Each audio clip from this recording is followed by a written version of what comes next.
ओम श्री महालक्ष्मी नमो नमः.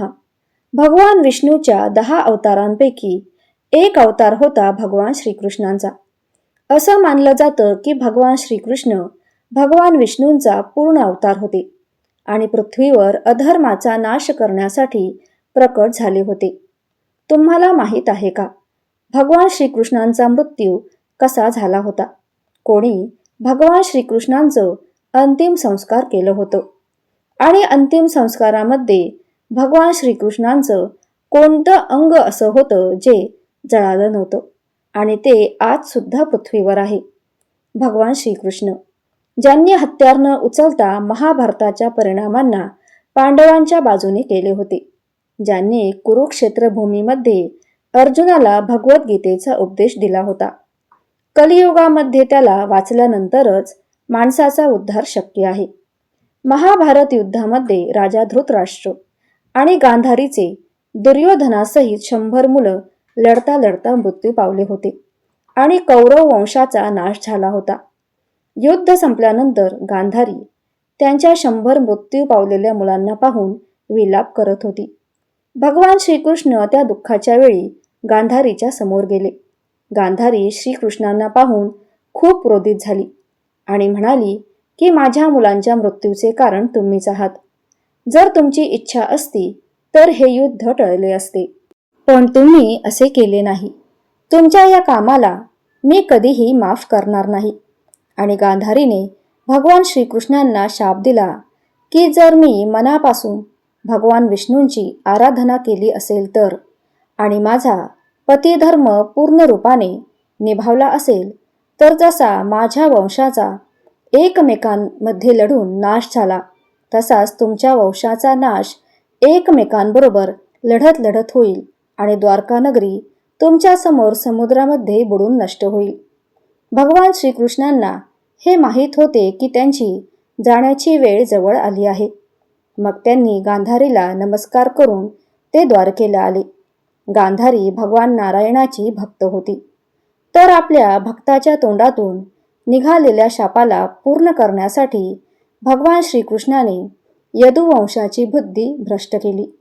महाभारत युद्धाच्या 36 वर्षानंतर विश्वामित्र, असित, दुर्वासा, नारद इतके मोठे मोठे ऋषी द्वारकेजवळ पिंडार क्षेत्रामध्ये निवास करण्यासाठी आले.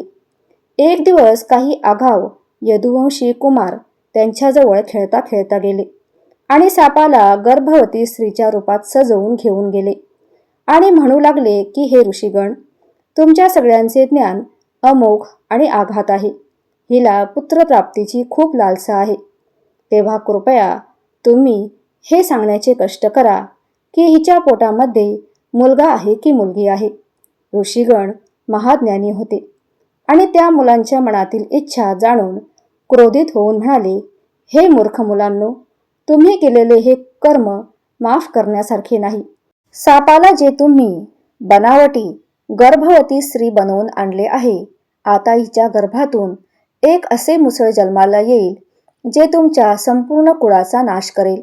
ऋषी मुनींचा शाप ऐकून यदुवंशी कुमार घाबरले आणि जसे त्यांनी सापाचे पोट उघडून पाहिले त्यामध्ये खरोखरच लोखंडाची मुसळ होती. आणि हे पाहून सगळे कुमार पस्तावले आणि मुसळ घेऊन राजा उग्रसेन समोर ठेवली आणि घडलेली सगळी हकीकत सांगितली. त्यांचे चेहरे फिके पडले होते आणि सभेमध्ये बसलेले सगळे लोक हे ऐकून घाबरले होते, कारण त्यांना माहीत होते की ब्राह्मणांनी दिलेला शाप कधीही खाली जात नाही. राजा उग्रसेनने त्या मुसळाचा चुराचुरा केला आणि तो चुरा आणि उरलेल्या तुकड्यांना समुद्रामध्ये फेकून दिले. लोखंडाच्या तुकड्यांना एका माशाने खाल्ले आणि चुरा लाटांबरोबर वाहत येऊन समुद्र किनाऱ्याला आला आणि त्यापासून गवत उगवले. एका मासे पकडणाऱ्याने त्या माशाला पकडले. त्या माशाच्या पोटामध्ये लोखंडाचा तुकडा होता. जेव्हा त्याला तो लोखंडाचा तुकडा मिळाला त्याने त्याला आपल्या बाणाच्या समोर लावले. तिकडे भगवान श्रीकृष्णाने यदुवंशीचा नाश करण्याच्या हेतूने त्यांची बुद्धी भ्रष्ट केली आणि त्यांनी मॅरिक नावाच्या मदिरेचं सेवन केलं. त्यामुळे यदुवंशीची बुद्धी भ्रष्ट झाली आणि ते एकमेकांबरोबरच लढू लागले. लढाईने किंवा युद्धाचे रूप घेतलं कुणाला काहीही कळलंच नाही. यदुवंशीय एकमेकांना मारू लागले आणि जेव्हा बाण संपले, धनुष्य आणि सगळे अस्त्र शस्त्र तुटले, त्यांनी तेथील गवत उपटायला सुरुवात केली. हे तेच गवत होते जे ऋषी मुनींनी दिलेल्या शापामुळे उत्पन्न झालेल्या मुसळाच्या चूर्णाचे होते. गवत यदुवंशीयाच्या हातामध्ये आल्याबरोबर ते वज्रासमान कठोर हत्यार बनले. यदुवंशीने त्याच गवताने एकमेकांचा नाश केला. हे पाहून बलरामाने समुद्र तटावरच ध्यान लावले आणि त्यांच्या मनुष्य शरीराचा त्याग केला. यदुवंशीचा विनाश आणि बलरामाच्या शरीराचा त्याग केल्यानंतर भगवान श्रीकृष्ण चतुर्भुज रूपामध्ये पिंपळाच्या झाडाखाली बसले. त्यावेळी भगवान श्रीकृष्ण त्यांच्या उजव्या पायावर डावा पाय ठेवून बसले होते. श्रीकृष्णांचा तळवा कमळाच्या फुलाप्रमाणे चमकत होता. एका शिकाऱ्याने त्या चमकणाऱ्या हरणाचा डोळा समजून आपला बाण बाहेर काढला. तो तोच बाण होता ज्याच्यासमोर मुसळाचा शिल्लक राहिलेला लोखंडाचा तुकडा लावलेला होता. शिकाऱ्याने बाण चालवला आणि तो भगवान श्रीकृष्णाच्या पायाला जाऊन लागला. तेव्हा त्यांनी पाहिले की त्याचा बाण चतुर्भुज भगवान श्रीकृष्णांच्या पायाला लागला. तेव्हा तो विलाप करू लागला आणि भगवान श्रीकृष्णांना म्हणाला, हे प्रभू, मी खूप मोठा पापी आहे. मी निर्दोष हरणांना मारणारा दृष्ट आहे. कृपया तुम्ही आत्ताच मला तुमच्या हातांनी मारून टाका, म्हणजे मी कधीही कोणाचा जीव घेणार नाही. आणि असे बोलून तो खूप रडू लागला. भगवान श्रीकृष्ण त्याला म्हणाले की तू थोडे सुद्धा दुःख करू नकोस. यामध्ये तुझा काहीही दोष नाही. ही तर नियती आहे. त्रेतायुगामध्ये तू बाली होता आणि मी राम अवतार घेतला होता. मी तुला धोक्याने बाण मारला होता.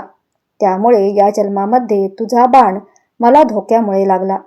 भगवान श्रीकृष्ण एवढे बोलून त्यांच्या लोकात त्यांनी प्रस्थान केले. भगवान श्रीकृष्णांनी प्रस्थान केल्याबरोबर समुद्रामध्ये द्वारका नगरी पूर्णपणे बुडाली. काही कथा अशा सुद्धा आहे ज्याच्यानुसार भगवान श्रीकृष्णांचं अंतिम संस्कार पांडवांनी केलं होतं.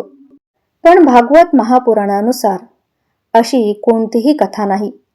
त्या लोकांच्या कथेनुसार जेव्हा पांडवांद्वारे भगवान श्रीकृष्णांचा अंतिम संस्कार झाला होता तेव्हा त्यांचे सगळे शरीर जळाले होते, पण त्यांचे हृदय नव्हते जळाले. तेव्हा पांडवांनी त्यांच्या हृदयाला पाण्यामध्ये प्रवाहित केले होते. नंतर श्रीकृष्णाचे हृदय राजा इंद्रियमला मिळाले होते.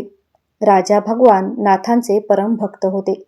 त्यामुळे त्यांनी ते हृदय भगवान जगन्नाथ यांच्या मूर्तीमध्ये स्थापित केले आणि असे मानले जाते की आजही भगवान जगन्नाथांच्या मूर्तीमध्ये ते हृदय स्थापित आहे. कथा आवडल्यास लाईक, शेअर, सबस्क्राईब अवश्य करा आणि कमेंटमध्ये जय श्रीकृष्ण नक्की लिहा. धन्यवाद.